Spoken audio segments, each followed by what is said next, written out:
Luis Medina pitched his butt off again. Kyle Muller might be turning a corner. I'm going to tell you why I think that. And also, I got the inside scoop on Garrett Acton getting the call to the major leagues and the story surrounding it. It's a good one. You're going to want to hear it today on Locked On A's. You are Locked On A's, your daily Oakland A's podcast. Part of the Locked On Podcast Network, your team every day.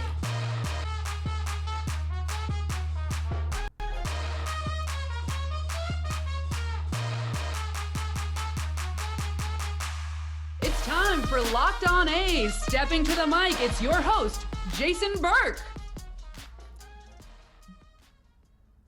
How's it going, A's fans? And welcome to episode 572 of the Locked On A's podcast, part of the Locked On Podcast Network, your team every day. I am your host, noted baseball fan Jason Burke, and on today's show, we're going to be talking about the A's series loss to the Arizona Diamondbacks, but there's some positive takeaways to take from this series because they played them tough, and I liked it. It was an entertaining series for the most part. Monday was kind of weird with some weird replays and stuff, but overall, not a bad game whatsoever. But before we get into talking about that, thank you so much for making Locked On A's your first listen of the day. We're feed available on all platforms, including on YouTube. If you're on YouTube right now, make sure to subscribe. And also, if you're already subscribed on YouTube, make sure to comment and like down below, because that is how the YouTube algorithm helps find other fans like yourself that may also enjoy Locked On A's. Make sure to follow us on social media at Locked On A's on Twitter and Instagram. I'm by Jason B on Twitter. Check out Inside the A's for more A's news, insight, and analysis coming your way whenever A's news happens. It's at Inside the A's. That's at Inside the A's on Twitter or si.com/MLB/athletics. Over there, Foco contacted me and wanted me to post an article about a new bobblehead that they have. It is a Snoopy bobblehead in Athletics green and gold. So if you were intrigued by that, just go to si.com/MLB/athletics and you can find that bobblehead for yourself. I think they're numbered to 150. So act quickly. But let's talk a little bit about Luis Medina. Wasn't expecting him to be this good so fast. Holy crap, 24 years old, third big league start. Granted, he's not like lighting the world on fire, but he has produced two back-to-back quality starts by, the definition of a quality start, which is 6 innings, 3 earned runs. He's given up exactly that and gone exactly 6 in back-to-back outings, and that's solid for him, I think.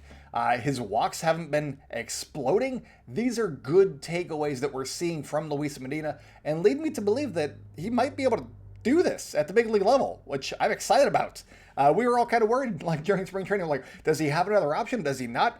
Turns out it doesn't matter if he did or not. He did, which is why he wasn't on the opening day roster, but he's doing good. He's fine. He might be a starter if he keeps this up and not have to go to the bullpen, where he'd be really good too, probably. But Luis Medina on Wednesday, in Wednesday's loss, he didn't get the loss. Fuji got that one. Luis Medina went 6 innings pitched, gave up 3 hits, just 3 hits, 3 earned runs, walked 2, struck out 6. Other than the home runs, almost no other runners got on base in this one. That's wild. Unfortunately, one runner got on base ahead of Corbin Carroll's 2-run homer in the 6th, and that's unfortunate because he'd been doing really, really good. He had allowed one run. That's the word I was looking for. 1 run in the first 5, and then he gave up a 2-run homer to Corbin Carroll, and that kind of sucks. Christian Walker had the solo home run earlier in the game, and so that is his outing, and he looked good. I like this stat line. Honestly, the one thing that is a little bit, keep an eye on it, and maybe it's the pitch clock, but he's been working with the pitch clock, so I don't think it affects him like it does Drew Rucinski, who, side note, Matt Kawahara is reporting that Drew Rucinski is being pushed back a day with the A's off day. Everybody's just going to stay on turn. So it's going to be Sears, Waldichuk, and Muller going in Houston, and then Rucinski is going to be pitching on Monday in Seattle. Probably a better matchup for Rucinski as well, as long as he can locate his pitches, because his velo's down, and so they're trying to figure out how to get his velo back, and so hopefully this helps. He topped out, I believe I said yesterday, at 89.5 miles an hour on his fastball, and that's his top. That wasn't his average, that was his top. And he's wondering why and what's going on there. So hopefully we start getting some answers on that front in the coming days. But back to Luis Medina, he averaged 95 on his fastball, which you hear about the flamethrower. He throws 100 miles an hour. He tops out at 100. He sits 97, 98. He set 95 on this one, which is a little bit slower than his season average, which is only 2 games, obviously.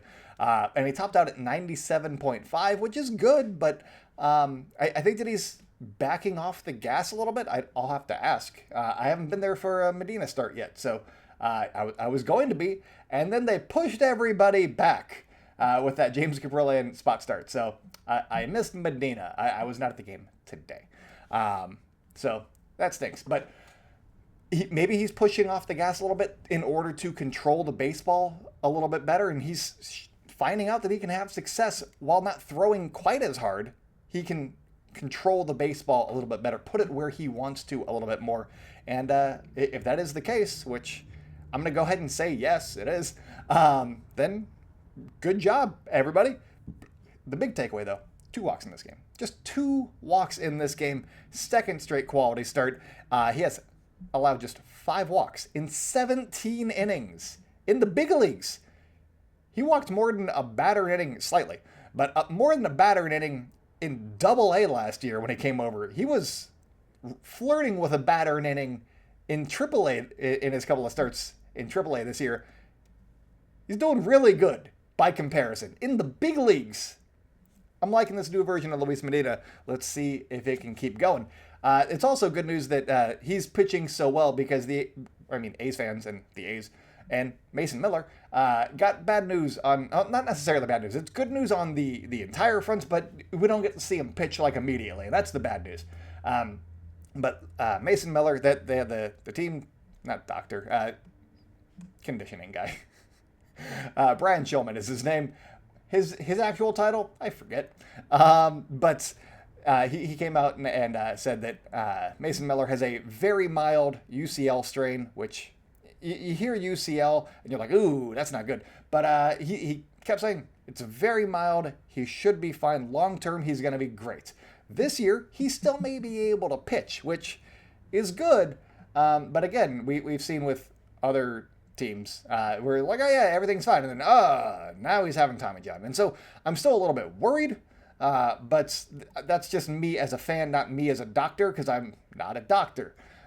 So that's where I'm at with the Mason Miller thing. The plan for him for recovery right now is basically rest, because he's still a little bit sore in his right elbow. And so wait for the elbow soreness to subside, and then wait till he's asymptomatic. He kept saying, wait till he's asymptomatic, and then we can start the recovery program, which is, he's got to pass some tests that the A's have for him.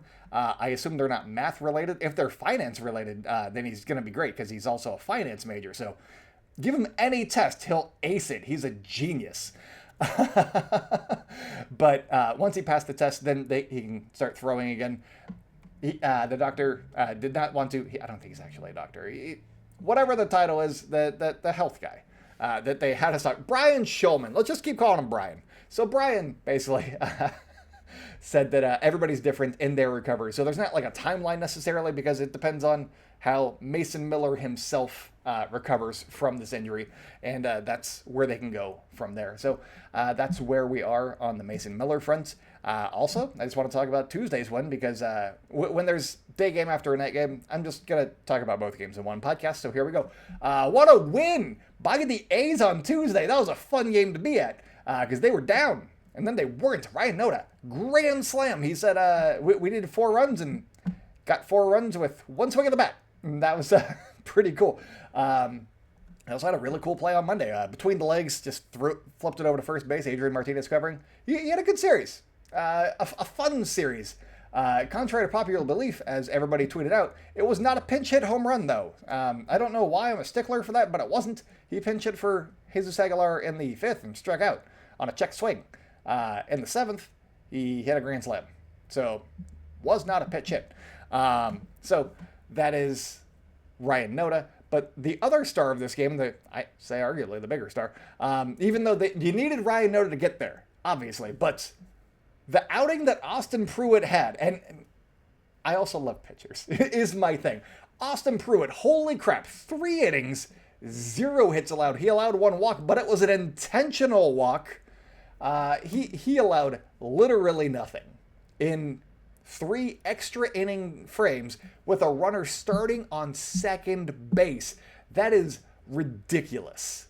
I believe that Mark Kotsay said it was, quote, pretty remarkable. So he didn't say it like that with the intonation that I use, but he was like, yeah, it's pretty remarkable. But it was pretty remarkable, wasn't it, Mark? It was pretty cool. He threw 23 pitches to get through 3 innings in extras, and he threw 19 strikes. I believe 2 of those were in 1 at bat. He was just filling up the strikes. I actually asked him about it. I was like, hey, so it was nobody else was going to ask me a question, so I was like, Austin Pruitt, hey, so you had a spot start against the White Sox last year, went 5 innings, didn't give up a hit. Do you just like thrive when it's like, it's up to you, Austin, go? And he's like, I guess, yeah. And he kind of said it with a smile, so I wasn't like entirely brushing it off, but yeah. And then he talked about that for a little bit, and he's just going out there doing my thing, and whatever happens, happens. He said he basically knew it was win or lose, it was going to be with him. And that was true. I think that Adrian Martinez was getting up in the A's bullpen as we were getting a little bit later into that game, but as we got to the 12th. So if there had been a 13th inning, maybe we would have seen Adrian Martinez. But then Adrian Martinez wouldn't have been able to pitch in relief of Shintaro Fujinami on Wednesday. So, oh well. Overall, takeaway from this series, Diamondbacks are a solid team. They're kind of like the A's with consistent pitching, and also like Zach Gallen, who doesn't walk anybody. They're a scrappy bunch. They're a scrappy bunch of guys, and they're fun to watch. Kind of like the A's, but the Diamondbacks are winning a lot more games. The A's played them close. They won 1 game in extra innings. They came back in that game with that big Ryan Noda grand slam on Wednesday. Ramon Laureano hit a home run for the 2nd consecutive day. Well, not a great overall series. It's still like 2 for his last 10, but those 2 home runs, or two hits, have been home runs. And so that's solid. Maybe that's a good takeaway for Ramon moving forward. And they tied the game late in both games, and 1 in the 7th, 1 in the 8th. And hey, they're a good team. We'll see. They tied it twice. They won 1. They lost 1. That's baseball. I'm not going to be too upset about this series. It was like a regular baseball series, and that's great because the Diamondbacks are a good team. And so little takeaways like that, playing a good team close and make it look like a baseball series, on board. Anyways, coming up on the show, we're going to be talking a little bit about why I am not convinced, but I'm inclined to believe that Kyle Muller is going to turn things around before too long. So stick around, you guys. Today's episode is brought to you by SoRare. Our new sponsor, SoRare, is a revolutionary fantasy baseball game and marketplace transforming fans into owners with officially licensed digital cards featuring players from across all 30 MLB teams. Unlike other fantasy baseball platforms, SoRare managers truly own their fantasy experience, collecting, buying, selling, and competing with player cards against global opponents to win epic rewards. Win or lose, you still own your cards and there's no cost to play. Plus, the more you play, the more you win, the more you advance, collecting increasingly powerful cards and accessing next level competitions and rewards. I finished in the top like 10% in the weekend series, and I got a Vinny Pasquantino card, and I didn't play it this week just yet because I also had unlocked a Jonathan India card, and he was going to be playing in Colorado, and I was like, yeah, I'm going to take Jonathan India in Colorado. So there's some fun wrinkles to this one. They give you some guys, and you're like, hey, you got to look at the matchups. It is like fantasy baseball. You do have to look at the matchups to see which guys you're playing, and I unfortunately chose to put Shohei Ohtani, the pitcher, in my lineup instead of Shohei Ohtani, the batter. There's only one Shohei card, and you got to pick where you're going to put him. And I put him in the wrong one because he almost hit for the cycle on day 1. I think that his hitting performance outdid his pitching performance on Monday. That's on me, though. But if this sounds interesting to you, head to sorare.com/lockedon. That's SORARE.com to draft your team of free player cards, set your lineup, and start competing today to win epic rewards. Again, that's sorare.com/lockedon to start playing today. The A's are off on Thursday, but on Friday they're going to be taking on the Houston Astros from the Astrodome, let's call it. And you can catch the hometown broadcast, the A's hometown broadcast, on the SiriusXM app. All you got to do to hear it is download the SXM app, search for athletics, and then you can hear all of your favorite broadcasters in one place on the SiriusXM app. Should be a fun series. Let's see how things go against the Houston Astros, the Altuve-less Houston Astros. Also, thank you so much for making the Locked On A's your first listen of the day. We are free and available on all platforms, including on YouTube. Make sure to subscribe on YouTube. Leave us a like and a comment down below. And finally, make sure to follow us on social media at Locked On A's on Twitter and Instagram. I'm by Jason B on Twitter. Check out Inside the A's for more A's news, insight, and analysis coming your way. Whenever A's news happens, it's at Inside the A's. But let's talk a little bit about Kyle Muller here. Because post-game, obviously, the A's had just won, and roughly it was, I'm going to say 2.5 hours after he got pulled from the game in the fourth inning, or in the fifth inning, he made it through four, that we got to talk to him. And I walked into the clubhouse after, it was 10:45 at night when the game ended. I walked in and I was like, who started this game? Because they had played like almost a full game since he had been lifted. And I was like, oh yeah, it's Kyle Muller. And obviously, he didn't have a great start, so there wasn't a lot that you were really going to ask him. The A's won the game, and it was their 10th win. They don't have a lot of these, and so you want to focus on the win and not necessarily what the starting pitcher, who went 4 innings, gave up 5 runs, necessarily what was going through his mind. But I asked one question, and I thought that he gave a very insightful answer, and it led me to believe that he's going to turn this around. I believe in Kyle Muller. He's a very nice guy. He's very, very sweet, gives very, very good responses, and so that's where we are. I asked him because his last start, he had mentioned that he knows what the numbers are when he's going through a batting order the third time around. They posted it on the TV. They had that stat up when he was going through the third time through the order, and he's like, yeah, I saw it. It doesn't bother me. If you're wondering what it is now, he is now has a 600 batting average against third time through the order. That's not good. It's not a good stat, you guys. So basically, I asked him, does that weigh on you? Like, what happens like when you get through to the third time of the order? What's going through your mind? And so he went into a little bit of detail. He says that the numbers don't weigh on him. He doesn't really think about that. But, quote, it's tough because that fifth inning, the 3 guys I gave up hits to, I had them at 2 strikes.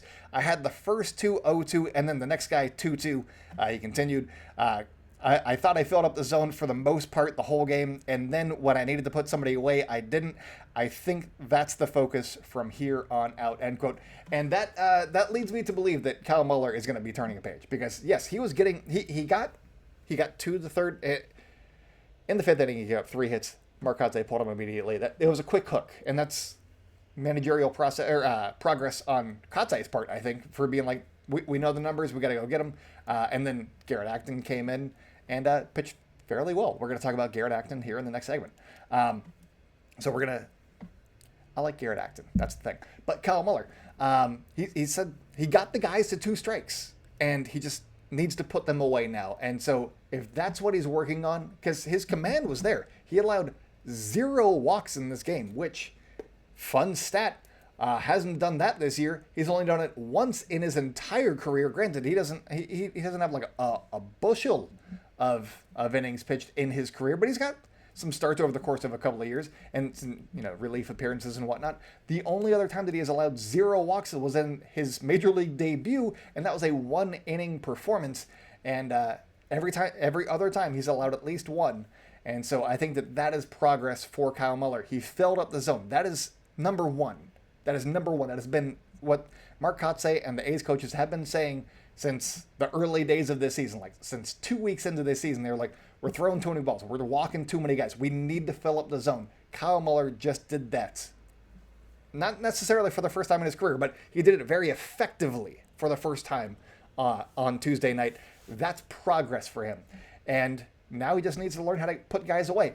As I've said over the offseason, throughout the course of the year, the season is a process. It's not going to be like, oh, hey, a light switch just turned on. These guys are all great now. No, it's a process. Kyle Muller is in the middle of that process, and I'm seeing the light at the end of the tunnel because he knows what he needs to focus on, and that gives me hope for Kyle Muller moving forward. I'm intrigued by Kyle Muller moving forward. I'm always intrigued by guys, but Kyle Muller moving forward, he's always been very, very nice and accommodating, and so I'm rooting for Kyle Muller. I think that he's got it, and I hope that him and Shea Langeliers can figure out how to put some guys away. Maybe he needs to add a new pitch. Maybe this is an off-season thing. I don't know, but I want to see what he's got moving forward. I think there's some more progress to be made here. So that is my Kyle Muller takeaway. That is why I am believing in him, is because he's got an upward trajectory, but the stats haven't been there, and that's undeniable. The stats have not been there, but the process is there, and that's what I'm buying into right now. So. Get on the Kyle Muller hype train. Woo-woo! Anyways, coming up, we're going to talk about the story behind Garrett Acton learning he was getting called up to the majors. I haven't seen this anywhere else, so this might be a Locked On A's exclusive coming up for you guys. Today we have a new sponsor, and that sponsor is Bird Dogs, and they got 3 things that I need to tell you about. One is the fit. They're a little tighter than I usually like. I'm a cargo shorts kind of guy. I like loose, baggy shorts, but these Bird Dogs, they make me feel good. I got nice legs. I get to show them off in my Bird Dogs. I like that. They're also very comfortable. They got stretchy fabric, and they're versatile as well. The stretchy fabric makes it so I can do lunges around the house. My family's like, what are you doing? I'm like, I'm doing lunges because I'm wearing my Bird Dogs. And the versatility here, this is the great thing, is I can wear them to the store if I want to. I could wear them on a golf course if I golfed. I could do whatever I want to in my Bird Dogs, and I'm not going to feel out of place because they fit every situation. They could be athletic shorts. They could be casual dressy shorts. I like that. I don't like having a lot of different options. I like having one thing that does a lot of things, like a sweatshirt. I like that. Bird Dogs are the sweatshirt of shorts. I don't know that's necessarily a tagline that they want to use, but I'm using it because sweatshirt of shorts, I love it.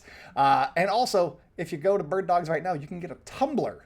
You get a tumbler, and I used that sucker last night. I filled it up with some coffee, took it to the game, and then once I was done with the coffee, rinsed it out, filled it up with water. Very, very nice tumbler. I gotta say, I'm a tumbler connoisseur.